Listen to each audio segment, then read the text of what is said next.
lady. Well, would you take along a basket full of baby critters and find good homes for them with some of your movie star clients? Oh, man, you can't ask a boy genius to do something like that. Well, I'm asking you. Watch your mouth, kid. I can make you a break in this town. Just take along a couple. Hey, sure. You get hair all over my new Edwardian outfit. What outfit? Edwardian. I don't know Ed personally, but he's the hottest tailor in town. Well, will you take along a few if I put them in a basket? Oh, baby. You get Granny to help you peddle them. Well, Granny's busy. She's out front giving Pa a haircut. Out front?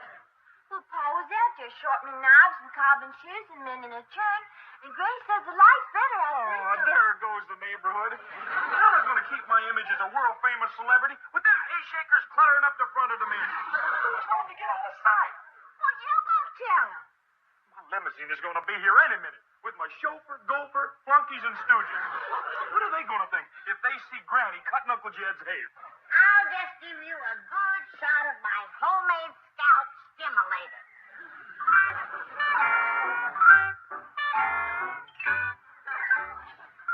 That stuff kind of smarts, Granny. That's a sign it's getting right down to the roots. Feels like it done hit bone. Right. What's in that stuff? Oh, mostly turpentine, ginger, with a lye base. Oh, man. How quick you going to be done here? Sit down, I'll get to you in a minute. Just as soon as I finish Jed's hair. I gotta see if there's any teeth that needs pulling. My teeth in fine shape, Doctor. I'll be the judge of that. Jethro can wait. Well, what if one of them sightseeing buses full of tourists comes by here? They'll just have to wait their turn. The buses come by because there's a famous celebrity lives here. The boy's right, Granny. Oh, now. I'm a fair barber and a good dentist and a brilliant doctor. I ain't famous. I'm a celebrity. The boy genius agent of Hollywood. I thought you'd give up that agent business. Are you kidding? I'm the president of JB Enterprises Incorporated. I got the whole fifth floor down in Mr. Drysdale's bank building. I got secretaries, stooges, flunkies, chauffeurs, limousines. People is calling me Mr. Show Business. What people? Them people. That's the tour bus coming? Oh, that's my limousine. Now get out of sight.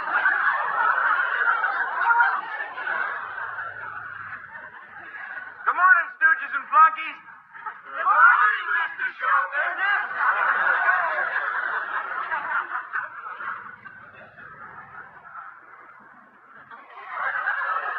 Jim, did you see that? No, Granny. I missed that.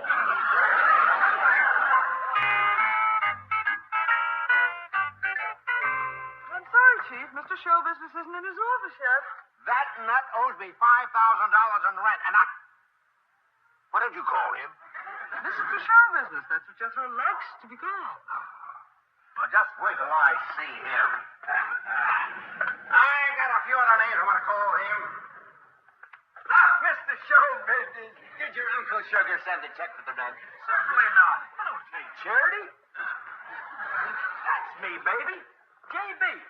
Jethro Bodine. Or you can turn it the other way around, and you got BJ. Boy genius.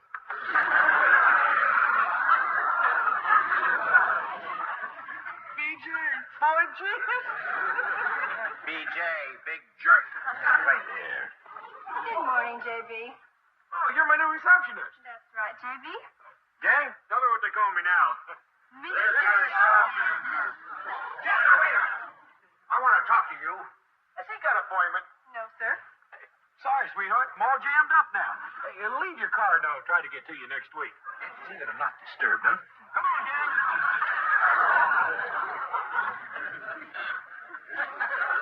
Sorry. Now, look, miss. Now, wait a minute. I know you. You work for me. Not anymore. Mr. Show Business promised to double my salary. He hasn't any money. Are you kidding? He pays $5,000 a month just for these offices. Jethro, we have business to discuss. Can't you see I got an office full of people? Yes, I can. And how do you intend to pay them? And me. I'll sweat, baby. Just one picture like The Sound of Music, and I'm well. You don't have a picture like Sound of Music. I got Julie Andrews You? through an exclusive lifetime contract. Right, Julie? Right, Mr. Showbiz. This isn't Julie Andrews. Show him your driver's license, Julie. Come down to my office. I have to talk to you. I ain't talking till I get some improvements made around here. Improvements? Yeah. Like a private projection room and a sauna bath and a landing pad on the roof for my helicopter. Hey, for the kind of rent I'm paying, I want service. And if I don't get it, I'm moving my operations out of here. Right, gang? Right, Mr. Showbiz. Mr. Drysdale, please don't disturb him anymore. Don't worry. He's as disturbed as he can get. Well, Chief? No, I haven't been well since J.B. moved in. Wait a minute. I've got a brilliant idea. We'll change the B to a C and rent this whole floor to Jed Clampett. What for? For $5,000 a month, that's what for. What do you think, Jed? You gonna take Mr. Drysdale's advice? Well, Granny, I still don't know what I'd do with the whole floor of a bank building. Well, it'll be the headquarters for your enterprise. I ain't got no enterprises. Well, you will have. You'll be busy with your countless projects and investments. I like the notion of being busy. Yes, just think of it. Jed Clampett Enterprises Incorporated. You'll be a part of the business community. You'll contribute to the gross national product. You'll be in the mainstream of American economy. Sounds real patriotic. It is. And forming a corporation has certain tax benefits. Oh, it'll benefit the tax people, will it? You couldn't say that. What do you think, Ronnie? Oh, I like it, Jed. I've already got some ideas for what to do. That's the spirit, Granny. It's the private enterprise system that's made this country great. Oh, hi, Mr. Drysdale. Hello, Ellie. Would you like to have some baby critters? Thanks. Your pa's talking business with Mr. Drysdale, honey. All right. Come on, Bessie. Let's make the rounds again.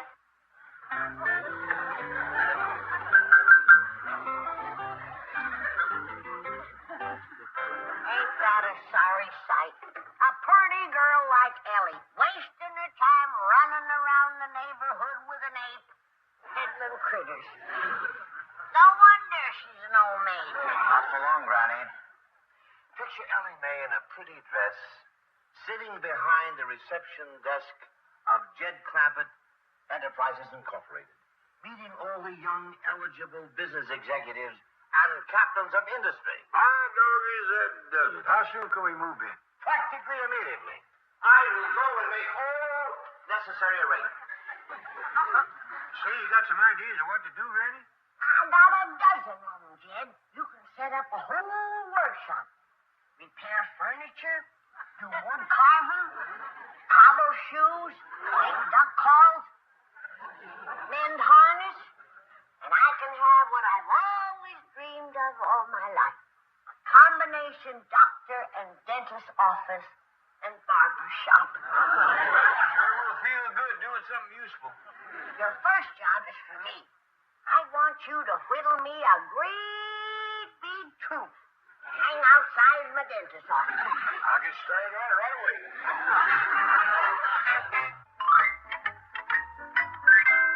Who did you say was moving in here? Your Uncle Jed. Then I'm moving out. I'd like that in writing. All us Hollywood celebrities has got ragtail relatives, but we keeps them at home. If he comes in here, I'm leaving. Wonderful. And if I leave, my stable of stars leaves with me. No. And that includes Julie Andrews. Right, Julie? Right. And my newest star, Lee Marvin. Right, Lee? No? That's not Lee Marvin. Show him your driver's license, Lee. Never mind. Just pack them up and clear out. You keep this up, and I'm going to move to another building. Right. You're flirting with professional suicide. One word from me, and you'll never work in another picture. I don't work in pictures, never have worked in pictures, and never will work in pictures. See what I mean? Go fool with Mr. Show Business. Settle, just pack up your stable, your stooges, your stuff, and scram. I'm going to give you one more chance. Do I get my private projection room, sauna bath, and helioport? Never. I I just want a straight yes or no answer. It's no. Make up your mind. That here's a doll. You can beg all you want. I'm moving out. Mr. Drysdale's office. Oh, hello, Granny. You're open for business on the 5th floor? Granny, what kind of business? Your opening special is what? A kitten with every haircut and a puppy if you have a telephone. I'm going to get right up there. If you have your tonsils out, you get a free duck call.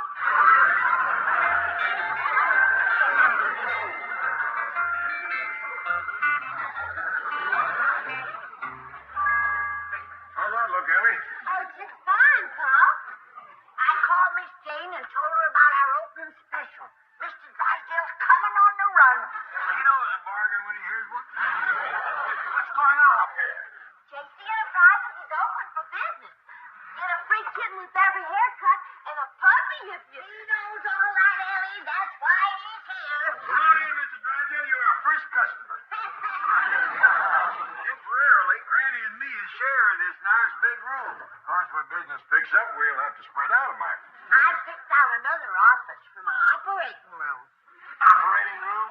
I need a quiet place for my delicate surgery, like liver transplant. And that big room right off the elevators would make a dandy maternity ward. Granny says doctors ain't allowed to advertise, so we'd appreciate a little word of mouth. How about one of them windows that fronts on Wilshire Boulevard for a display? What would you display? Oh, teeth, gallstones, X-ray pictures, and some of Jed's wood carving. I can't believe this. Oh, it's you who deserves the credit, Mr. Drysdale. Why, if you hadn't come over and stirred us up, we'd still be sitting home twiddling our thumbs. Well, now let's thank him with deeds and not words. Now, here is something that Granny's been dreaming of having for a long time. A real professional dentist chair. It's good for barbering and minor surgery. What do you want me to work on first? Your hair or your teeth? I recommend hair first, then teeth. Wait. Sounds like you've got a loose plate. I can fix that. Mix me a little cement, Jed. Oh, no. These are my own teeth. Is that a fact? Well, then I'll polish them for you. Hand me the steel wool, Jed. I just had my teeth fixed and cleaned. Well, then I'll give you a haircut. Now let's see if I got a bowl that'll fit you. Granny, I just had my hair cut, too, at the club. Seems to me that you'd patronize your own tenant. Now, Granny, he didn't know about us. That's the truth. And I'll just check over that other dentist's work. Open your mouth. Oh, hi, Miss Jane. Hi, Ellie. So this is JC Enterprises. Oh, this here's just a reception office. You notice where the work goes on. What kind of work? Oh, haircutting, teeth pulling, wood carving, harness mending, furniture fixing, shoe cobbling. Well, Mr. Drysdale's in there right now. What's he having done? Well, I don't know. He might be getting his shoes fixed or his hair cut. Oh, he must be having a tooth pulled. He just went to the dentist yesterday. He wouldn't... Tell me, Dr. Clark, Granny just pulled the cap off one of my teeth. Now that, Mr. Drysdale, you need help. Your teeth ain't nothing but shells. Wait, Mr. Drysdale, you forgot your free puppy.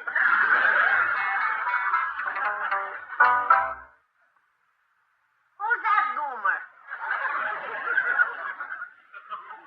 Says here his name is Rock Hudson. Is he wanted for something? I think he's a big movie star. Handsome rascal, ain't he? He got a nice smile, too. I want you to make me a great big sign. I want to put it right across his chin here, saying teeth by Granny. You're spoofing, ain't you? Oh, sure. I got professional ethics. Good. How about a picture of Gabby Hayes with a sign saying gums by Granny? That's kind of stretching a blanket, too, ain't it? I was just testing it. It's good to have an honest partner. money in it, but it's good. I'll start making them sign. How about putting your picture up here What for?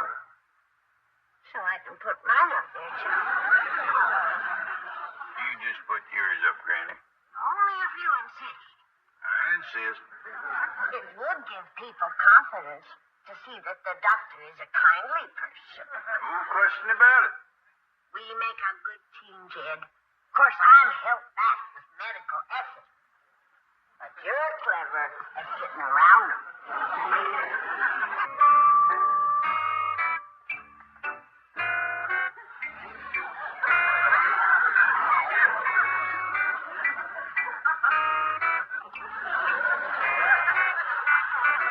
This is insane. These signs will have to come down. Harness bandit. Open heart surgery. The Board of Health will condemn the building and you'll go to jail. Me? You don't think I'm going to take the rap for this? How do you like Jed's signs, Mr. Drysdale? Beautiful, just. Did you have my picture enlarged, Miss Jane? Yes, Granny, I just put it up. And here's a sign I want to put under it. Your friendly credit dentist. I wanted painless in there, but it makes it too long. Sure makes a person feel good to be part of the business community. Mighty grateful to you for thinking of it. Always glad to be helpful. Of course, we ain't got no customers yet, but I reckon Ellie will fetch him in. Ellie? Yeah. Ellie Mae, come on over and show Mr. Drysdale your sandwich sign. Follow me to the 5th floor. Commerce Bank Building. I'm going to walk up and down Wilshire Boulevard. Stammering again, Doctor. That ain't a loose plate. Them's his own teeth. What they is left of them. Well, I'd better get started. Wait. I think I know what's causing that. Too much tongue for your mouth. Come on into my office and I'll prune it back. No. It's just simple open mouth surgery. I can give you chloroform or a local or the economy job where I just clamp you into the chair. That economy job gets a mite noisy, Doctor. Well, you can run your power saw to drown out the scream. I'm fine, Granny. Really. I was just anxious to save Ellie all that walking. You see, I have a whole bunch of customers lined up for you. That's dandy. Yes. Now, you all go back to your offices and wait. They'll be along very shortly. Come on, Granny, Ellie Mae. We'll be waiting for the customers. Sure you don't want a little bob job on that tongue? You know, Chief, you really should have let Granny work on that tongue. It's gotten you in real trouble this time. Where are you going to get a bunch of customers? You know that orphanage I foreclosed on? No. How about the old folks' home? Absolutely not. To victimize poor, weak, defenseless, frightened people. That's it. The bank employees. You wouldn't. Yes, they've been belly aching for a medical care plan. Now they got it. Chief, it won't work. The first victim will warn the others. Not after Granny bobs his tongue. I want this floor closed to the public. From now on, it's sealed off to everyone but my 65 bank employees. You sent for me, Mr. Drysdale? Yes. Sit down, Cratchit. Yes, sir. Now, Cratchit, you've always been sort of a ringleader among the rebellious element of my employees, the dissatisfied group. No, I haven't, Mr. Drysdale. You're the one who brought in the petition asking for Christmas Day off. You whipped me for that one shirt. You're not going to whip me again. No, I have no intention of punishing you, Cratchit. As a matter of fact, you're going to be the first employee to enjoy the benefits of my new medical care plan. You mean I'm going to get medical care? From A to Z. Doctor, dentist, major surgery. Oh, then you are going to beat me. You relax. I'm instituting the finest, most comprehensive program of employee benefits ever conceived. I've allocated the entire 5th floor for this purpose. I can't believe it. Come, I'll take you up. Oh, yeah. You're not going to push me down the elevator shaft. Of course not. This is the waiting room of my new employee care center. Oh, it's beautiful. And this is our lovely receptionist, Miss Ellie Mae. Ellie, this is Mr. Cratchit. Well, howdy, Mr. Cratchit. How do you do, Ellie Mae? When you're through, you can have a free kitten or a free puppy or both. Oh, good. I've always wanted a pet, but I never thought I could afford one. Now you're going to have one. Besides medical care, you will have your shoes fixed, a haircut. Oh, I hardly have enough to bother with. Oh, the doctor can grow you some hair. Really? Well, sure. She's poulticed a new head of hair on lots of folks. Mr. Drysdale, you know, I was all wrong about you. You're a saint. The doctor can cure that stammer, too. Take good care, Melly Mae. Is Mr. Cratchit still in there? Yes, sir. Have you heard any screams? No, sir. She must have used chloroform. Now you keep that on overnight. And tomorrow I'll thin it out for you. Thank you, ma'am. Oh, Mr. Drysdale, new shoes, and tomorrow I'll have new hair. Here's your free puppy and kitten. Oh, wonderful, wonderful. Bless you, Mr. Drysdale. Bless you. I'd like to say the same thing. Mr. Drysdale, that little fella tells me he's only the first of 65 customers you're sending us. Well, yes. And Jed and me want to give you a reward. That really isn't necessary. No, we won't take no for an answer. Come on. Come over here, sit down, slip off your shoes. I'll cobble you a new set of soles and heels. Oh, you don't have to reward me. My pleasure. Now, close your eyes. And I'll give you my part of the reward. What are you going to do? When you take out them bad teeth, it's just shell.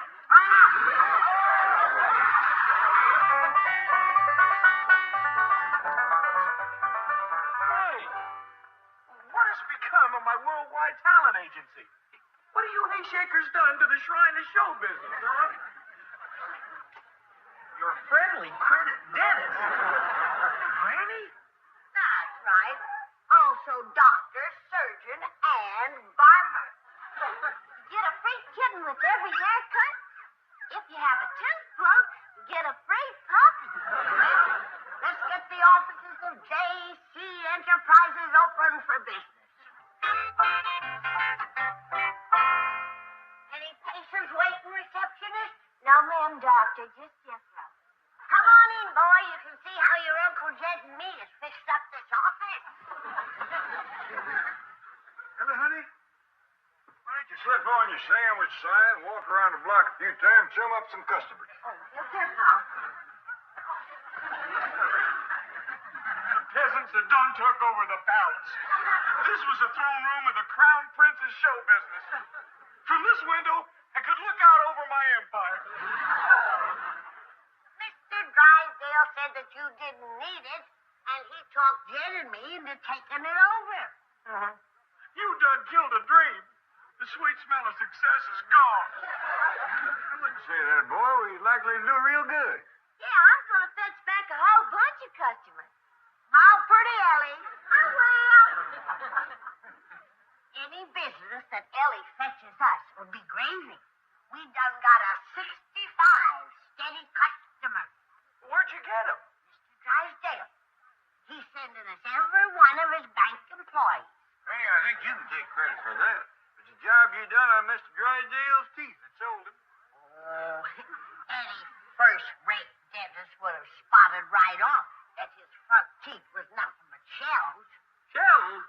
I lifted off 6 of them. Left nothing but little nubs. Mr. Drysdale looked like a garfish when he left here. 6 teeth had to be recapped at $150 a cap. Why did you let Granny pull them off? She had me crammed out in that antique dentist chair. You promised to send your 65 bank employees to Granny for treatment. Now, look, we've got to get the Clampetts off that 5th floor. You go up there and tell them the building's been condemned. Just for a change, why don't we stick to the truth? If the city finds out what's going on up there, it'll be the truth. They're running a combination pet shop, shoe shop, maternity ward, dental clinic, operating room. You can get anything from a haircut to a heart transplant. And all without a license. Chief, every single word that besets you is directly attributable to your love of money. What do you mean? You rented that floor to the Clampetts for one reason, to collect money. You're greedy, grasping, penurious, avaricious, and that's why you're in trouble. Yes, like they say. Nice guys finish last. For once in your life, why don't you do the decent, honorable, honest thing? Like what? Like go to the 5th floor and tell Mr. Clampett the truth that you made a mistake. That Jed Clampett Enterprises has no future, that he and his family should vacate the building and move back home. Yes, you're right. I guess it is the only decent thing to do. You'll feel better for it. I feel better already. Cast off the shackles of greed. I'm a free man. The pains of your sickness. I'm well. Celebrate by burning this. What is it? Mr. Clampett's check for the first month's rent. $5,000. 5,000? Steady, Chief. Even though Mr. Clampett is a man worth $80 million, he's still a simple, naive soul, and he trusts you implicitly. Burn it. Bless you. I'm raising his rent to $7,500. My first duty is to the stockholders of this bank. But you own all the stock. That's right. To thine own self be true. Come in. Mr. Drysdale? Yes. I'm Melvin Drysdale. And who are you? My name is Armstrong. I'm the building inspector. The building inspector? Yes, I'd like to ask what kind of business is being conducted on the 5th floor. Why? Well, there's a beautiful blonde walking around the block with a sign that says, "Follow me to the 5th floor of the Commerce Bank building." Who? Oh, yes. Well, that is a very interesting story. Miss Hathaway, would you like to tell Mr. Armstrong about that? No. It is kind of sad. You see, that entire 5th floor used to be occupied by a young talent agent. And then a terrible tragedy occurred. Right? Right. He couldn't pay his rent. He did fall on evil times. Too bad. A brilliant young fellow, but misfortune plagued him. And finally, it was too much for his proud, sensitive nature. He jumped. We closed off the 5th floor. Closed it. It's haunted. Well, then why is that young lady walking around with a sign?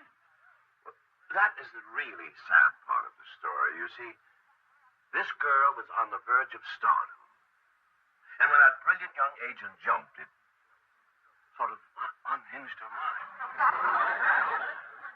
Chief. No. I know it's a sad story.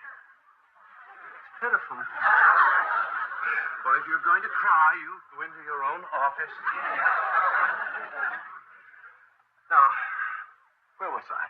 That young lady wandering the streets with a sign. Oh, yes. Looking for her agent. Tragic.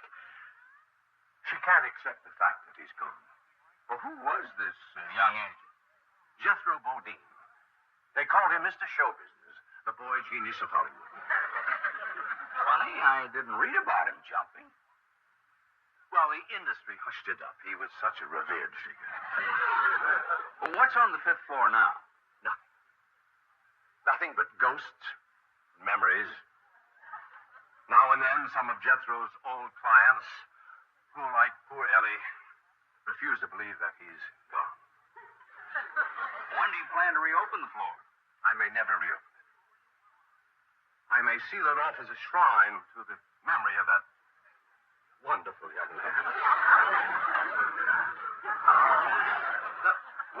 violate the building code, will it? Oh, I don't think so, but won't you be losing a lot of rent? Oh, only money. A man must do what his heart dictates. Sorry to hear about this. I hope you'll get that young girl off the street. Immediately. I'll see that she gets the best of care. Good luck. Thank you.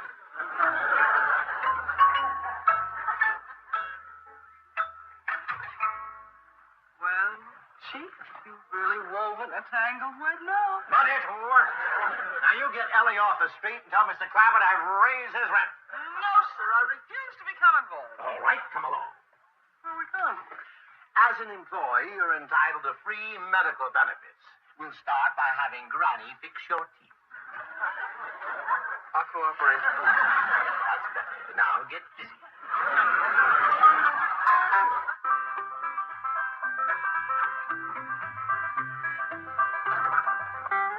Ellie Mae ain't back yet, and ain't no customers waiting.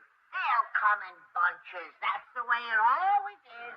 How about it, boy? You want to join in with us and make this a family business? No, sir, not me.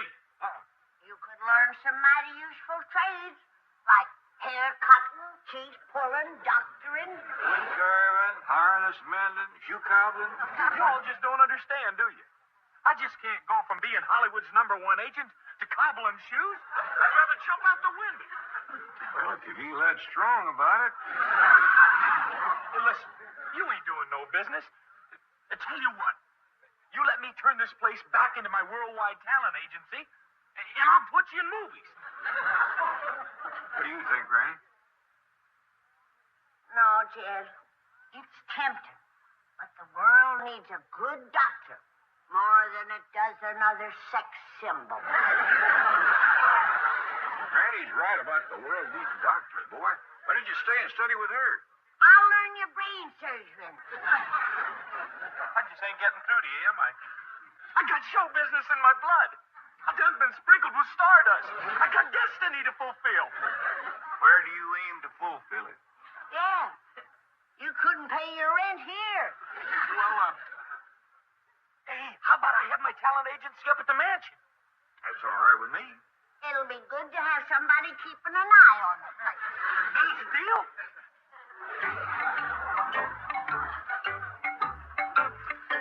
Gee whiz, Miss Jane. I must have had a dozen fillers following me. I know, Ellie, but Mr. Drysdale wants this floor closed off to everyone but his bank employees. They have priority. Know that. I feel sorry. I'll keep in touch with you. You there, boy. Hi, Miss Jane. Jeffro. See you later, Ellie. Well, where you going? I'm moving my worldwide talent agency up to the mansion. Jeffro, judging from your record so far, perhaps you weren't meant to be an agent. Are you kidding? It's my destiny. I'm a natural-born star maker. Didn't I discover Julie Andrews? Working in a car wash. Julie Andrews? Right, Julie? Right, Jeffro. This isn't Julie Andrews. Here we go again. Show her your driver's license, Julie. Jeffro, what's happened to your agent? I'm moving out, sweetie. In that case, I think I better go back to work at the car wash. And give up show business? I gotta eat, man. I'll be seeing you. That guy's crazy. If he'd have stuck with me, I'd have made the name Julie Andrews famous. Well, that's show business. Yeah. Hey, Ellie, if any celebrities calls or comes to see me, send them up to the mansion. Sure will, Jethro. Hey, Miss Jane, you want to come along as a secretary?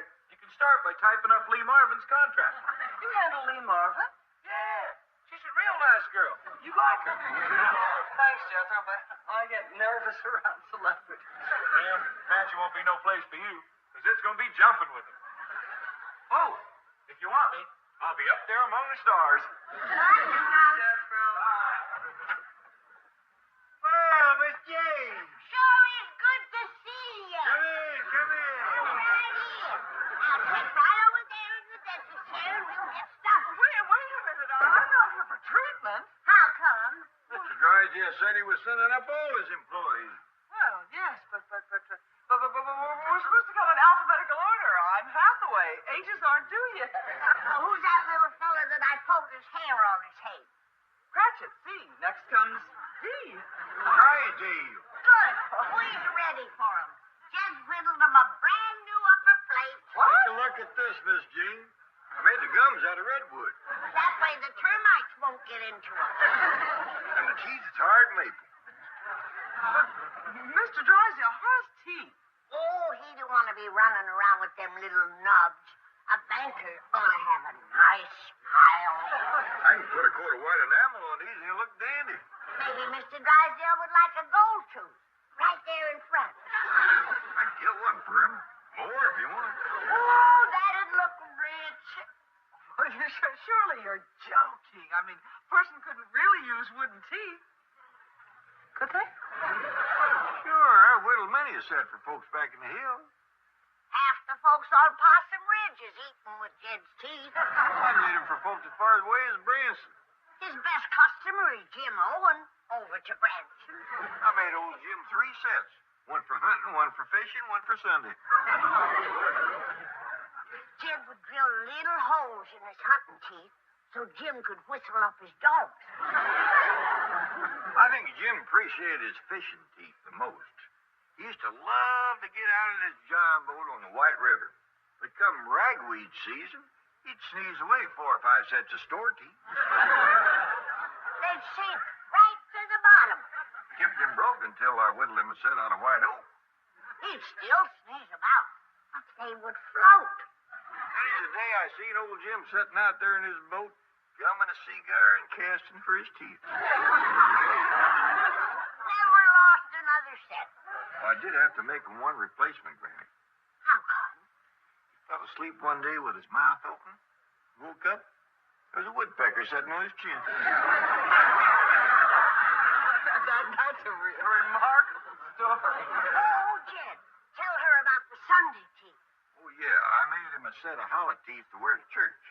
Hollow teeth. Well, Jim used to love to join in with the hymns, but he couldn't carry a tune in a bucket. So he used to whip out a pencil and tap on his teeth. Sounded just like a xylophone. Folks used to come from miles around to hear him play Onward Christian Soldiers on them hollow teeth. Well, send Mr. Drysdale up and we'll give him a fifth. You certainly will. I rather doubt that he'll want to wear wooden teeth. Oh, that's the way it is with all new things. But you can't fight progress. Hi there. Oh, hello. Oh, you're Ellie, the young lady who was carrying the sign around. Oh, yes, sir. Miss Jane come and got me. Tell me, are you still looking for Jethro? No, sir. He's gone. Accept that. Well, yes, sir. He's gone to the mansion. He's up there among the stars. That's a sweet thought. Oh, Miss Hathaway. Mr. Armstrong. Armstrong. That commences with an A. He should have been first. Well, better late than never. Come on in. Right here, young feller. We'll take care of you. You're in the right place. Oh, Carol. You got a headache, Miss Jane? Definitely. Well, where you going? To give it to Mr. Drysdale. The building inspector's on the 5th floor. He's talking to Jed and Granny right now. I'm ruined. Chief, why did you have to tell him that Jethro jumped out the window? Wishful thinking, I guess. Maybe if I rush up there, I can still save the situation. Why? Here, take your teeth away. My teeth. That's your new upper plate. Jed Clampett whittled them himself, and Granny's ready to put them in. I've got my own teeth. You won't have if Granny gets you in that dentist chair. Am I in trouble? Mr. Armstrong, the Clampetts think he's one of your employees. You mean he's getting medical attention? Well, it's very likely. So, this was, Jethro's private office, huh? Yes. The throne room of the crown prince of show business. From this window, he could look out on his empire. And you, converted it, into a workshop. Well, it was Mr. Drysdale's idea. He thought we ought to keep busy. Splendid suggestion. I imagine Jethro's leaving was quite a loss to you. Well, we wanted him to stay here and give up the agent business and learn another trade. But the boy was too proud. Said if he couldn't be Hollywood's #1 agent, he'd rather jump out the window. Pride goeth before a fall. I'm sorry, that just slipped out. Did Jethro put you in the movies? Well, he wanted to, but I understand. It's a heartbreak business. How fortunate for you, you had your hobbies to fall back on. Did you do this, Mr. Clampett? Yeah, what'll that? Psychotherapy. No, that's Jim Owen. I don't believe we know any therapy, do we, Greg? I don't recollect any. What does he do? Oh, well, you see, therapy helps people get over shock or tragedy or nervousness. Sounds like a nice fella. Fine chap. Well, come on, I'll check your teeth. Hey, no. As a matter of fact, Sit down. Yes. Sit down. Yes. Right there. J. Clampett Enterprises. Ellie, this is Mr. Showbiz. Oh, hi, Jethro. Any big celebrities looking for me? No, Any big Hollywood producers or directors? no, Hey, is there any cablegrams or long-distance calls? no. Boy, I'm getting lonesome up here. Well, ain't there lots of stars around? Heck no. Ain't nobody from Hollywood been near this place. Hey, listen, Ellie, I reckon Uncle Jed and Granny's awful anxious for me to come back down there and help them, huh? Well, I ain't said nothing. I know I made him sad the way I left so sudden. Give them the good news. Tell them I'm coming back. Good, Jethro. Bye. What do you think, Jed? Oh, I'd make him a dandy set of fish and teeth. Good, Granny, good news. Jethro's coming back. He's coming down here? Well, that's what he said. You actually heard Jethro's voice? Well, he called me and I heard him. I always believed he'd come back here. He said it was awful lonesome up there. Lonesome? Up there among the stars? Well, he said there wasn't nobody from Hollywood there at all. You people really believe that Jethro is coming back? Sure. Not as an agent, maybe, but I hope he comes back as a brain surgeon. That would be helpful. I have to be running along. don't you want to stay and meet Jethro? No. I don't think I'd better. I've got to see Mr. Drysdale. Well, tell him he can start sending in the bees. Do you have hives? Only doing the strawberry season. Well, goodbye. All right, I'll start wiggling on your fish and teeth right away. Thank you.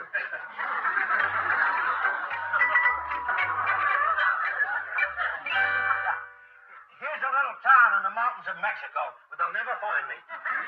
This won't work. Yeah, you're right.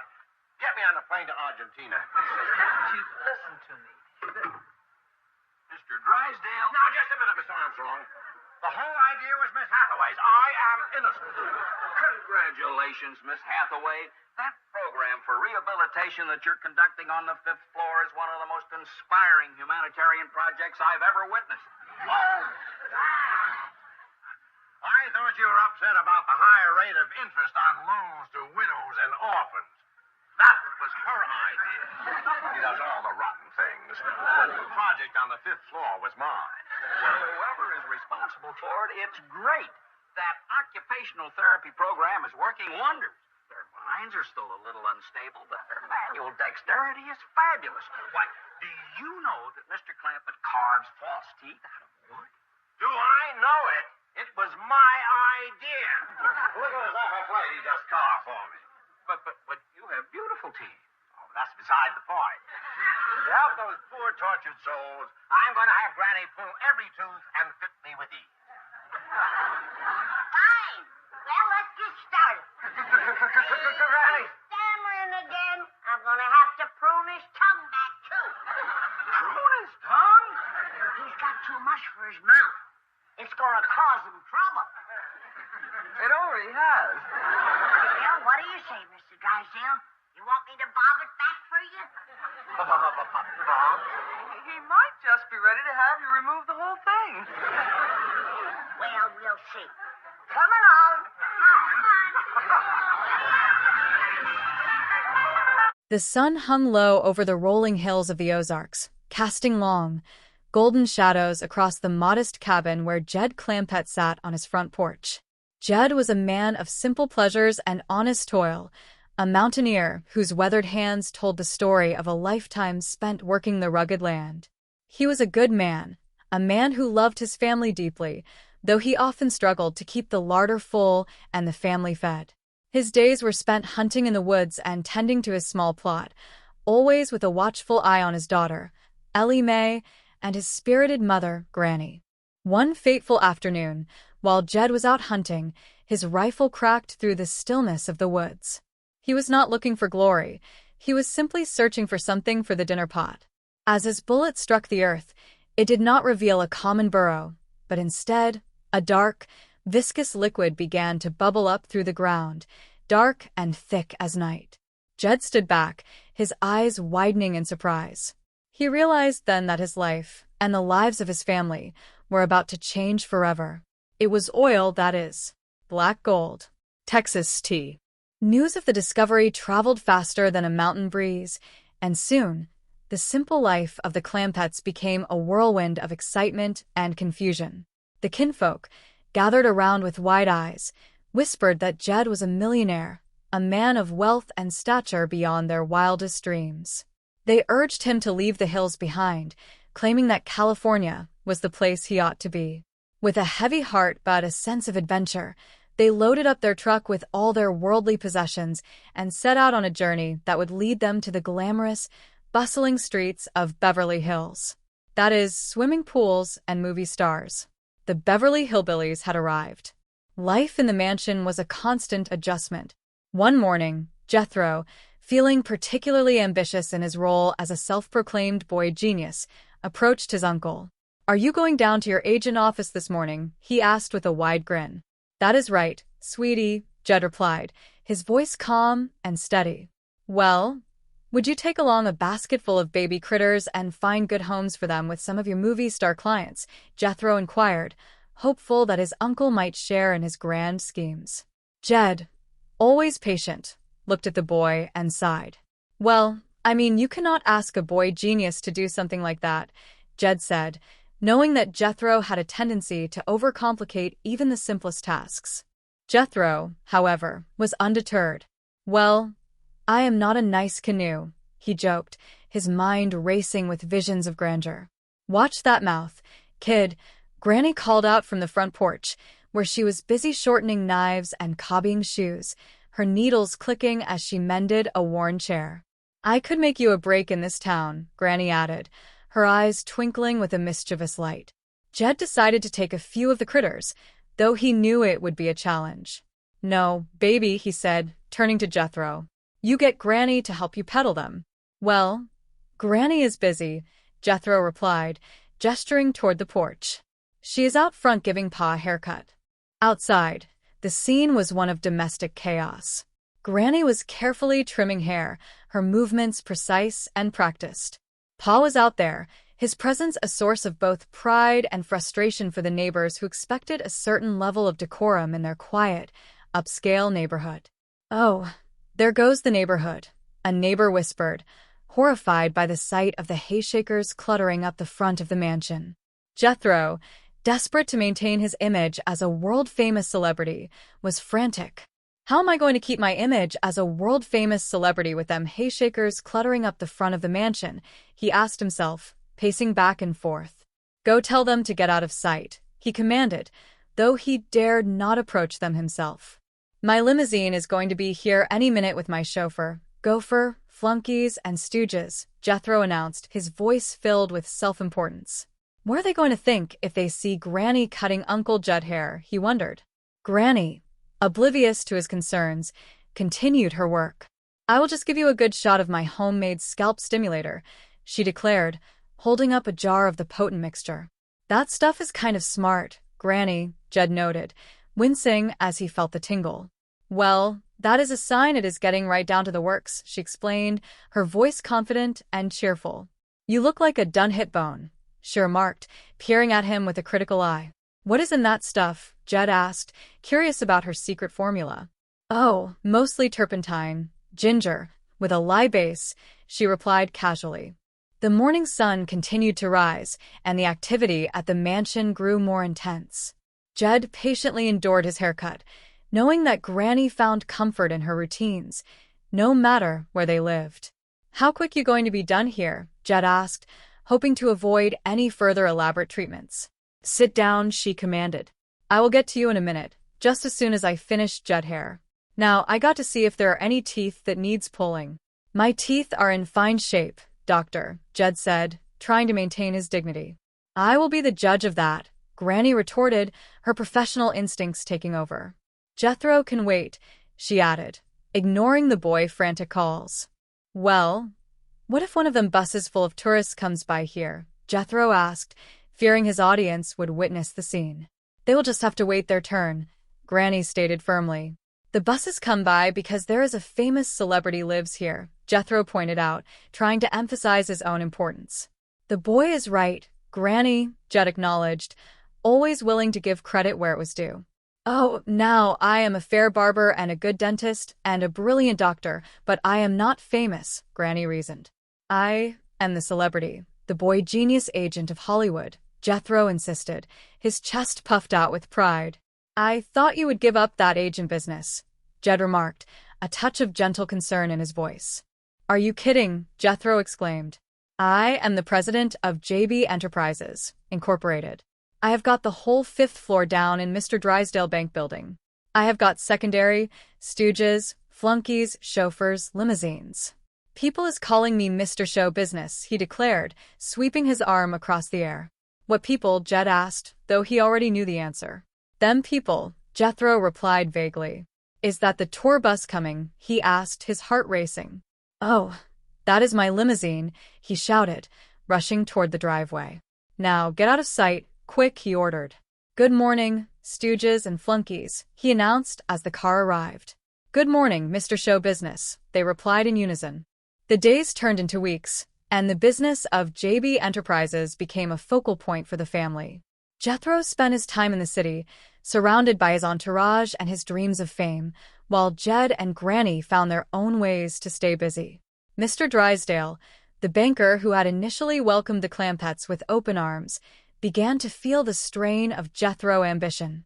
That nut owes me $5,000 in rent, and I will be sure to collect, he muttered, his frustration mounting with every passing day.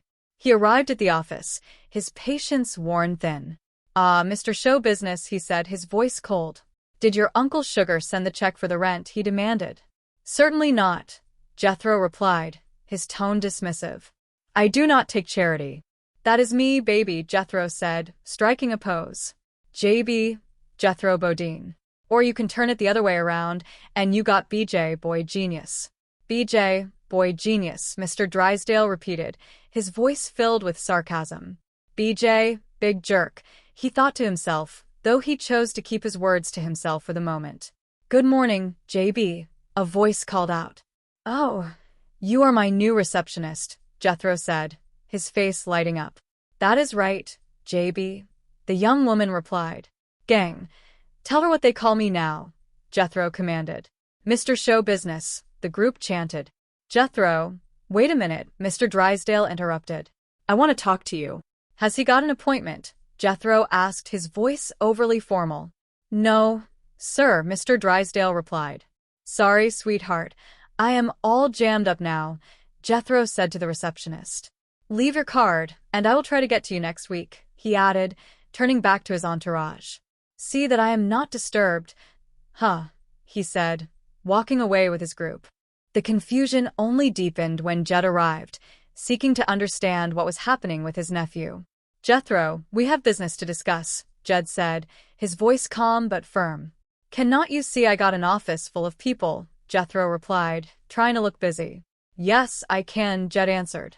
And how do you intend to pay them? He asked, looking around at the empty office. Hand to me, Jethro said with a wave of his hand. No sweat, baby. Just one picture like the sound of music, and I am well, he declared, his confidence unwavering. You do not have a picture like Sound of Music, Jed pointed out, trying to ground the boy. I got Julie Andrews, Jethro replied. You do an exclusive lifetime contract, right, Julie, he said, turning to a young woman. Great, Mr. Showbiz, she replied, clearly playing along. This is not Julie Andrews, Jed said, sighing. Show him your driver license, Julie, he suggested. Oh, come on, never mind, Jethro said, waving the issue away. I like the notion of being busy, Jed mused. Yes, just think of it. Jed Clampett Enterprises, Incorporated. You will be a part of the business community, Granny added. You will contribute to the gross national product, she continued, quoting something she had heard. You will be in the mainstream of American economy, she finished, beaming. Sounds real patriotic, Jed said, a smile forming on his face. It is, Mr. Drysdale assured him. And forming a corporation has certain tax benefits. Oh, it will benefit the tax people, will it? Jed asked, his practical mind questioning the logic. You could say that, Mr. Drysdale replied with a wry smile. What do you think, Granny? Jed asked. Oh, I like it, Jed. I have already got some ideas for what to do, she answered.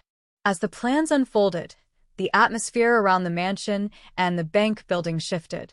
The family found new purposes and new connections. Ellie Mae, with her love for critters and her kind heart, became a symbol of the simple, honest values that the Clampetts brought with them from the hills. By doggies, that does it, Granny exclaimed, envisioning the possibilities. How soon can we move in? She asked. Practically immediately, Mr. Drysdale promised. Say, you got some ideas of what to do, Granny? Jed asked. I got a dozen of them, Jed, she replied, her mind already racing with projects. You can set up a whole workshop, repair furniture, do wood carving, cobble shoes, make duck calls, mend harness, and I can have what I have always dreamed of all my life, a combination doctor and dentist office and barbershop, she declared. Sure will feel good doing something useful, Jed said, his voice filled with genuine appreciation. Your first job is for me, he added. I want you to whittle me a great big tooth to hang outside my dentist office, he requested. I will get started on it right away, Granny said, her hands already itching to begin. The transformation of the 5th floor began in earnest, with each member of the family bringing their unique talents and passions to the space. It was a place of work, but also a place of community and joy, a testament to the fact that no matter where one goes, the values of home and family remain the foundation of a life well lived. The business, now known as the Center for Jed Clampett Enterprises, thrived in its own unique way. People from all walks of life came to witness the curious blend of services offered by the Mountaineers, and in doing so, they found themselves drawn to the warmth and sincerity of the Clampetts. Granny, in her element, provided everything from haircuts to dental care, her methods unconventional but effective, and always delivered with a dose of her sharp-witted wisdom. Jed, the heart of the operation, kept the family together, always guiding them with his gentle nature and unshakable principles. Even Jethro, in his own way, found a role, though he continued to dream of his grand Hollywood schemes. He learned, slowly but surely, that there was a value in hard work and genuine connection that far surpassed the superficial glitz of the city. The 5th floor became a hub of activity, a place where people felt welcome and where the simple joys of life were celebrated. The signs Granny and Jed crafted, each one a testament to their honest, if sometimes eccentric, craft, adorned the walls, serving as a reminder to all who entered that this was a place built on love and character. One afternoon, as the sun poured through the windows of the 5th floor, Jed sat with Granny, looking out over the sprawling city. It was a far cry from the hills they had once called home, but in their own way, they had built a home here as well. The lessons they had learned along the way were numerous, and the values they held dear had never been more important. It was a story of humble beginnings, of the unexpected turns of life, and of the enduring power of family. They had found success, not in the traditional sense, but in the connections they had made and the lives they had touched. They had learned to navigate the complexities of a new world without losing sight of who they were, and in the process, they had brought a little bit of the mountain spirit to the bustling city of Beverly Hills. As the day drew to a close, the family gathered together, their hearts full and their spirits lifted, ready for the adventures that tomorrow would surely bring.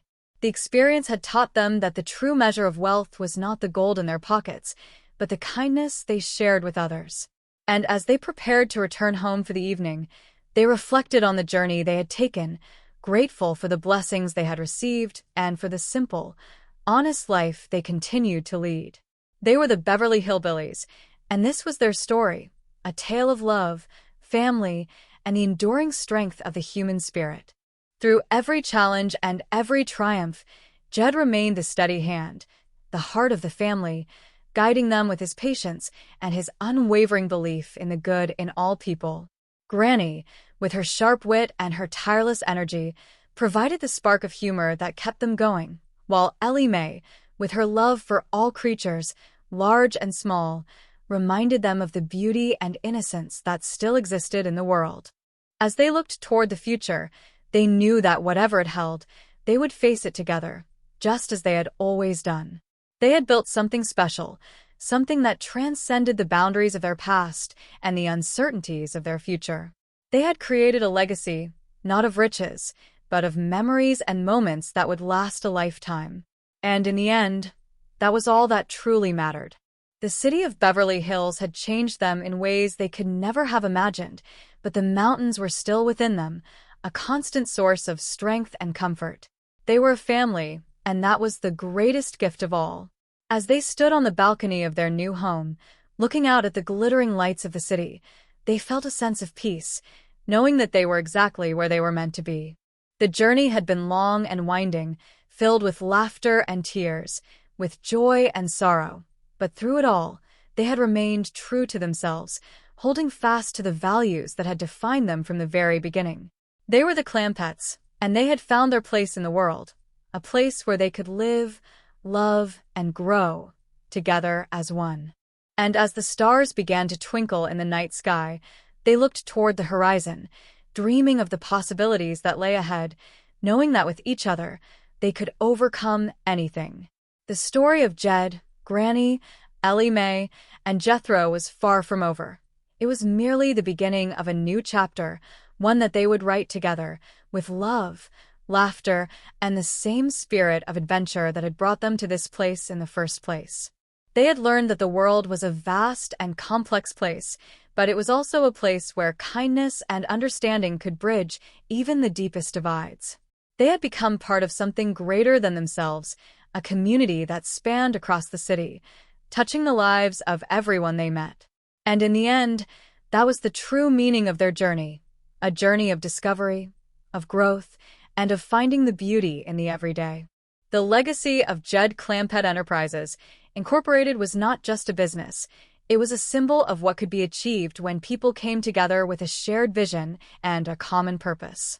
It was a beacon of hope for those who sought a better life, and a reminder that no matter how far one might wander from their roots, they could always find their way home. As the moonlight bathed the mansion in a soft, silvery glow, the family retired for the night, their hearts at ease and their minds filled with the memories of the day. They had lived, they had laughed, and they had loved, and in doing so, they had found the true meaning of happiness.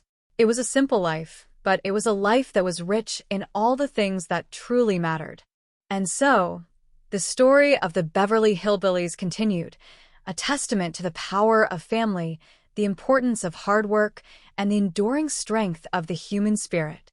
It was a story that would continue to inspire generations, a reminder that no matter where you come from, you can always find your way, provided you keep your heart open and your feet firmly planted on the ground. With the dawn of a new day, the family would once again set out, ready to face the world with the same optimism and determination that had brought them this far. They were ready for whatever challenges the future might bring, knowing that they were prepared to meet them head-on, with grace, courage, and a touch of that famous mountain charm.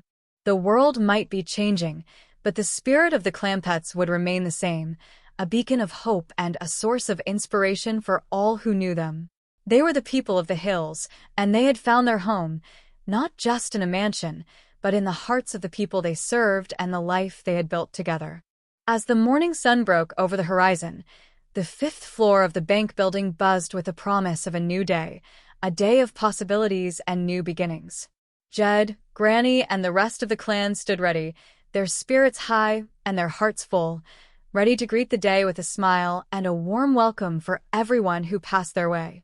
They were, at their core, a family who believed in the power of kindness, the value of hard work, and the importance of staying true to oneself. And in the bustling, ever-changing world of Beverly Hills, that was a truly remarkable thing to behold. Their journey was a reminder that the simple things in life are often the most valuable, and that with a little bit of faith and a lot of heart, anything is possible. As they embarked on their new adventures, they carried with them the lessons of their past and the hopes for their future, ready to make a difference in the world in their own, unique way. The story of the Beverly Hillbillies would live on, a tale of love, family, and the enduring spirit of adventure that had touched the hearts of everyone they had encountered along the way. It was a life well lived, a journey well taken, and a legacy that would continue to inspire for years to come. And as they stepped out into the bright, warm sunlight of a new morning, they knew that the best was yet to come. The future was theirs to shape, and they were ready to embrace it with open arms and a sense of wonder, grateful for every moment, every lesson, and every person who had been a part of their incredible journey. And so, the story concludes, but the spirit of the Clampetts continues, a beacon of light in a sometimes dark world, a testament to the fact that no matter what, family is the most important thing of all. With that, they moved forward, ready to face the world, one day at a time, with grace, courage, and the simple, honest joy that had defined their lives from the very beginning. Their story, a tapestry of experiences and emotions, was woven with the threads of love, laughter, and the indomitable spirit of the mountain people. And as they walked through the streets of Beverly Hills, they were no longer just strangers in a strange land. They were home. They were the Beverly Hillbillies, and they had found their place in the world, a place where they could truly be themselves and where they could continue to grow, to learn, and to love for the rest of their days. With a final look back at the mansion that had become their home, they felt a sense of gratitude for everything they had experienced, knowing that it had all been a part of their journey, a journey that had led them to where they were today. And as they stepped out into the new day, they felt a sense of anticipation for all the adventures that were yet to come, confident that they would face them together as a family, just as they had always done. The legacy of the Clampetts would endure, a story of hope and inspiration for all who had the pleasure of knowing them. They had shown the world that no matter where you go, the values of the heart are what truly count, and that in the end, it is the people we share our lives with that make the journey worthwhile. And as they moved into the future, they did so with love in their hearts and a sense of wonder in their eyes, ready for whatever the world had in store for them. The life they had built was a reflection of their values, a testament to the power of family and the importance of living a life that is true to one's own beliefs. It was a story of hope, a story of perseverance, and a story of love, and it was a story that would continue to be told for generations to come. As the sun reached its zenith in the sky, they stood united, a family that had faced the challenges of a new world and had come out stronger for it. They were the Clampetts, and they had made their mark, not just in the annals of history, but in the hearts of the people who had crossed their paths. With the knowledge that they were part of something truly special, they looked toward the future with a sense of purpose and a commitment to continue building a life that was full of meaning and joy. They were ready for whatever the next chapter would bring, knowing that they were prepared to meet it with the same spirit and the same love that had guided them thus far. The story of the Beverly Hillbillies is more than just a tale of wealth and success. It is a story of family, of the importance of staying true to one's roots, and of the enduring power of the human spirit. It is a story that reminds us all that no matter where we come from or where we might end up, we are all part of the same human family, and that the things that connect us are far more important than the things that divide us. With a final, heartfelt look at the life they had created, they moved forward into the future, ready to write the next chapter of their lives, together as one. They were the Clampetts, and their story was one of love, hope, and the enduring strength of the family, a story that would continue to inspire for generations to come. As the days turned into weeks and the weeks into months, they continued to build their life in the city, finding joy in the everyday and purpose in their work. They were a family that had learned to embrace the changes that life brought, seeing each new experience as an opportunity for growth and learning. And in doing so, they had found a sense of fulfillment that exceeded their wildest dreams. The fifth floor continued to be a place of warmth and welcome, a sanctuary for those who needed a kind word or a helping hand. The work they did, whether it was providing dental care, repairing furniture, or simply offering a listening ear, was a reflection of their commitment to the community and their belief in the importance of helping others. And in return, they were rewarded with the gratitude and the love of those they served. Their journey was a testament to the fact that even in the most unexpected of places, it is possible to find home and to build a life that is full of meaning. They had navigated the challenges of a new world with grace and integrity, and in the process, they had created a legacy that would endure for generations. The story of the Clampetts is a reminder that no matter what life throws at us, we have the strength to overcome it, provided we have the love and support of our family and the courage to stay true to our values. It is a story that continues to resonate with people all over the world, a story that reminds us all of the importance of kindness, the power of family, and the beauty of a life well lived. As they looked back on their journey, they felt a sense of pride for what they had achieved and a sense of excitement for what was still to come. They were the Beverly Hillbillies, and they had found their way in the world, a world that was richer and brighter for their presence, a world that would always remember the story of the family from the hills who had found their own, unique place in the heart of the city. The legacy they left behind was not one of gold, but one of love, of laughter, and of the enduring spirit of a family that had stayed true to its values no matter where life led them. And as they stepped out into the future, they did so with a sense of peace and a heart full of hope, ready for whatever lay ahead, knowing that they were, and would always be, a family united by love. The story of the Clampetts was a story of hope and inspiration, a story that reminded us all of the importance of living a life that is full of meaning and purpose. It was a story that would be told and retold, a testament to the power of the human spirit and the importance of family, and a story that would continue to touch the hearts of everyone who heard it, for as long as people continued to dream. With a final, hopeful glance at the city they had come to call home, they stepped into the future, ready to embrace the life they had created, knowing that they were part of something truly remarkable. They were the Beverly Hillbillies, and their story was one of joy, wonder, and the enduring strength of the human heart, a story that would live on in the hearts of all who had the pleasure of knowing them.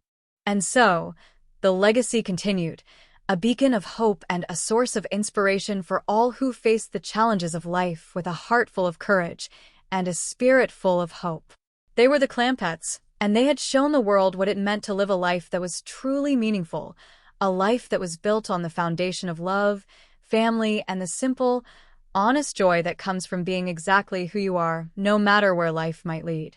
As the story of their journey drew to a close, they looked toward the future with a sense of excitement, knowing that their legacy would continue to inspire others to find their own paths and to create their own stories. They were the Beverly Hillbillies, and they were, and would always be, a testament to the power of the human spirit and the enduring strength of the family. In the end, it was not the wealth they had found, but the life they had built that truly mattered. And as they looked out at the world, they felt a sense of peace and gratitude, knowing that they had lived their lives with purpose and passion, and that they had touched the lives of so many along the way. They were the Clampetts, and their story would always be a source of inspiration, a reminder of the importance of family and the beauty of the human heart. And as they walked into the sunset of their lives, they did so with a smile on their faces and a heart full of joy, ready to embrace whatever the future held, knowing that they had lived a life of purpose and love. They were the Beverly Hillbillies, and they would be remembered forever, not for their riches, but for their spirit, their kindness, and the love they shared with everyone they met. The journey had been long and full of challenges, but it had also been a journey of joy and discovery, a journey that had led them to a place of peace and contentment. And as they looked back, they knew that they had done their best and that they had lived their lives with honor and integrity. The story of the Beverly Hillbillies, a story of hope, love, and family, will forever be a source of inspiration for those who seek to find their own place in the world. And as we remember them, we are reminded of the importance of kindness, the power of love, and the enduring strength of the human spirit. With a final, heartfelt farewell, we leave the Clampetts to their life in the city, knowing that they are happy, fulfilled, and surrounded by the love of their family.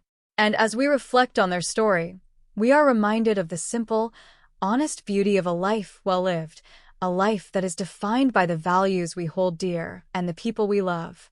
The journey of the Beverly Hillbillies is a reminder to us all to never lose sight of who we are, to always cherish the ones we love, and to face the challenges of life with a heart full of hope and a spirit full of courage. And in doing so, we, too, can find our own place in the world, a place where we can live, love, and grow for the rest of our days. The legacy they have left behind will continue to inspire and touch the hearts of generations to come, a reminder of the power of love and the importance of family. They were the Beverly Hillbillies, and they were, and always will be, a source of light and hope in a world that so often needs it. And so, we bid farewell to the Clampetts, but their story lives on, a reminder that the true wealth of life is not in the things we have, but in the people we love and the lives we touch along the way. They were the Beverly Hillbillies, and they were a family who had found their own, unique place in the world, a place they could call home, a place where they could live, love, and grow, together, for all time. As we look toward our own futures, let us take inspiration from the story of the Clampetts, remembering to always stay true to ourselves, to cherish our families, and to face the challenges of life with a heart full of hope and a spirit full of courage. For in the end, that is what truly matters, and that is the legacy that will last forever. The story of the Beverly Hillbillies, a tale of love, family, and the enduring strength of the human spirit, will remain a source of inspiration and joy for all who hear it, a reminder of the simple, honest values that make life worth living. And as we move forward, let us remember their journey, and let us be guided by the same spirit of love, courage, and hope that defined their lives from the very beginning. With a final, fond remembrance, we say goodbye to the family from the hills, knowing that their story is one that will never be forgotten, a story that will continue to touch the hearts of people for generations to come.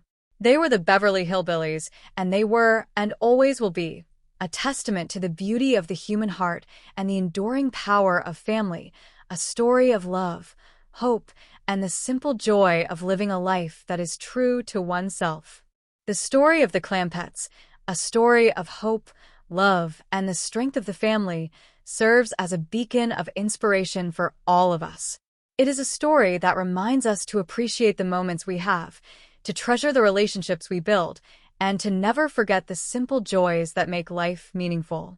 As we conclude this tale, we do so with a heart full of gratitude and a spirit full of hope, knowing that the story of the Beverly Hillbillies is one that will continue to resonate with people everywhere, a story that will never be forgotten, a story that will always remind us of the power of love and the enduring strength of the family. In the end, it was not the wealth they had found, but the life they had built that truly mattered. They were the Clampetts, and they had found their own, unique place in the world, a place where they could live, love, and grow, together for all time. And for that, we can all be grateful, for in their story we have found a little bit of ourselves, a little bit of hope, and a little bit of the joy that comes from living a life that is true to oneself. We hope that the story of the Clampetts has touched your heart as much as it has touched ours, and that you will carry its lessons with you, long after the final page has been turned. For in the end, it is the story of us all, a story of love, family, and the enduring strength of the human spirit, a story that will live on, forever and always, in the hearts of everyone who has had the pleasure of knowing the story of the Beverly Hillbillies. As we look toward the horizon, let us remember the lessons of the Clampetts, and let us strive to live our lives with the same spirit of hope, the same sense of wonder, and the same commitment to the values that truly matter.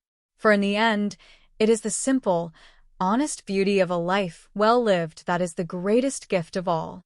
With a final, heartfelt thank you, we bid farewell to the story of the Beverly Hillbillies, a story that will always be a part of our lives, a story that will always inspire us to be our best selves, and a story that will always remind us of the power of love, the importance of family, and the beauty of the human heart. The legacy they have left behind will continue to shine, a light in a sometimes dark world, a reminder of the beauty of the human spirit and the strength of the family. They were the Beverly Hillbillies, and they were, and always will be, a source of inspiration and a reminder that no matter what, family is the most important thing of all. As we move forward into the future, let us take heart in the knowledge that no matter what challenges we may face, we have the strength to overcome them, provided we have the love and support of those we hold dear. And in that spirit, let us embrace the life we have been given, and let us make the most of every moment, every opportunity, and every connection we make along the way. The story of the Beverly Hillbillies, a story of hope, love, and the enduring strength of the family, will always be with us, a guiding light that leads us toward a life of meaning and joy. And as we continue our own journeys, let us remember the lessons they taught us, and let us be inspired by the example they set, for we are all a part of the same human family, and we are all capable of making a difference in the world in our own unique way. With a final, hopeful glance at the world, we say goodbye to the story of the Beverly Hillbillies, knowing that its spirit will live on, in our hearts and in the lives of everyone it has touched. And as we continue our own stories, may we always be guided by the same spirit of love, courage, and hope that define the lives of the family from the hills for the rest of our days. The journey has been a long one, but it has been worth every step, and as we look back, we can only be grateful for the memories we have created and the lives we have touched. The Beverly Hillbillies, a family that truly understood the meaning of life, will always be a part of our hearts, a story that will never be forgotten, and a legacy that will continue to inspire for as long as there is love in the world. And as we step out into the future, we do so with a heart full of hope, knowing that the lessons of the past will always guide us, and that the love of our families will always support us as we continue our own unique journeys, guided by the same spirit of hope and courage that define the lives of the Clampetts. With a final, heartfelt farewell, we leave the story of the Beverly Hillbillies, but the inspiration it has given us will live on, a guiding light that will continue to shine in our hearts and in our lives, forever and always. For in the end, it is the love we share and the lives we touch that make our time here on earth truly meaningful, a story that we will always remember with joy, with gratitude, and with love. The story of the Clampetts has come to a close, but the journey of life goes on, and we are all a part of that journey, together as one human family, connected by the shared experiences of love, hope, and the enduring strength of the spirit. And in that spirit, we move forward, ready to embrace the challenges and the joys of the future, with the knowledge that we are never alone and that we have the power to create our own stories, to make our own mark, and to live our lives with purpose and passion, just as the family from the hills did so long ago. We hope that you have enjoyed this journey and that it has brought a little bit of sunshine into your day. We look forward to seeing where your own journey takes you and to sharing in the stories that you will create, the lives you will touch, and the legacy you will leave behind. For we are all part of the same grand and wonderful story of life, and it is a story that is truly worth telling, worth living, and worth sharing with everyone we meet, forever and always. And as we look forward to the future, let us remember the story of the Clampetts, and let us be inspired by the simple, honest beauty of their lives, and let us strive to create our own unique stories of love, hope, and the enduring strength of the human spirit. For in the end, that is all that really matters, And that is the legacy we will all leave behind, a legacy of love, of laughter, and of the enduring beauty of a life well lived. The story of the Beverly Hillbillies will live on in our hearts, a source of inspiration and a reminder of the power of love and the importance of family. And as we continue on our own journeys, let us remember their story, and let us be guided by the same spirit of love, courage, and hope that defined their lives for the rest of our days. And so, we bring this tale to an end, with the hope that it has brought you as much joy as it has brought us, and that it will continue to be a source of inspiration for you for years to come. For in the end, it is the story of us all, a story of hope, love, and the strength of the human spirit, a story that will live on, forever and always, in the hearts of everyone who has had the pleasure of knowing the story of the Beverly Hillbillies. The story of a man named Jed, a poor mountaineer who once lived in the hills where life was simple and the days were long, began with a stroke of fortune that would change his existence forever. He was a man of the earth, a rugged soul who barely managed to keep his family fed by the sweat of his brow and the steady aim of his hunting rifle. It was during one of those quiet days, while he was out searching for food to sustain his kin, that he fired a shot into the rugged ground.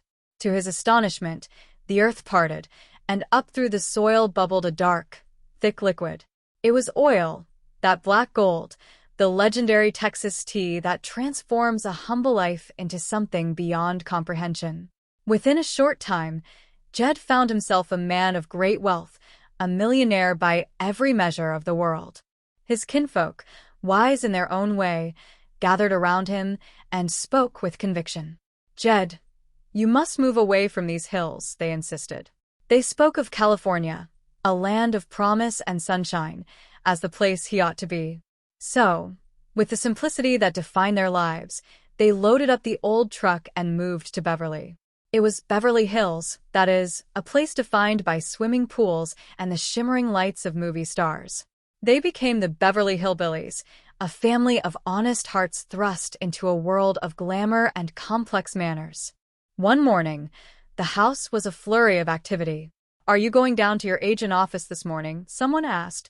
"That is right, sweetie," the man replied with a grin. "Well, would you take along a basket full of baby critters and find good homes for them with some of your movie star clients?" she asked.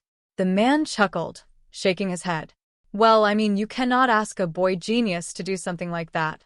"Well, I am not some nice canoe," he added, to which someone quickly cautioned him to watch his mouth. "I could make you a break in this town," the man declared, puffing out his chest. Meanwhile, the house was cluttered with the remnants of their country ways. "Well, just take along a couple, and I will be back in a minute," he said. "Hey, be careful. You've got hair all over my new Edwardian outfit." "What outfit?" the other asked. "Edwardian," the man replied. "I do not know Edward personally, but he is the hottest tailor in town." "Well, would you take along a few if I put them in a basket?" he was asked again. "No, baby, you get Granny to help you peddle them," he insisted. "Well, Granny is busy. She is out front giving Pa a haircut." "Out front," the man mused. "Well, Pa was out there shortening knives and copying shoes and mending a chair, and Granny says the light is better out here." "Oh, there goes the neighborhood." A voice sighed in despair. "How am I going to keep my image as a world-famous celebrity with them hayshakers cluttering up the front of the mansion?" "Go tell them to get out of sight." "Well, you go tell them," the other retorted. "My limousine is going to be here any minute with my chauffeur, gopher, flunkies, and stooges. What are they going to think if they see Granny cutting Uncle Jed hair?" "I'll just give you a good shot of my homemade scalp stimulator," Granny announced. "That stuff is kind of smart, Granny," someone remarked. "Well, that is a sign it is getting right down to the works," she replied with a cackle. "You look like a done-hit bone." "What is in that stuff?" "Oh, mostly turpentine and ginger with a lye base," she answered calmly. "Oh, man," the victim groaned. "How quick are you going to be done here?" "Sit down, I will get to you in a minute, just as soon as I finish Jed hair. Now, I have to see if there is any teeth that needs pulling." "My teeth are in fine shape," the man protested. "I will be the judge of that," Granny declared, brushing his protest aside. "Jethro can wait," she added. "Well, What if one of them buses full of tourists comes by here? They will just have to wait their turn, Granny snapped. The buses come by because there is a famous celebrity lives here. The boy is right, Granny, Jed noted. Oh, now, I am a fair barber and a good dentist and a brilliant doctor, but I am not famous. I am the celebrity, the boy genius agent of Hollywood, the young man insisted. I thought you had given up that agent business, someone asked. Are you kidding? I am the president of J.B. Enterprises, Incorporated. I have got the whole 5th floor down in Mr. Drysdale Bank Building. I've got secondary stooges, flunkies, chauffeurs, and limousines. People are calling me Mr. Show Business. What people? They asked. Them people, he pointed to the distance. Is that the tour bus coming? Oh, that is my limousine. Now get out of sight, quick. Good morning, stooges and flunkies, the young man announced as he arrived. Good morning,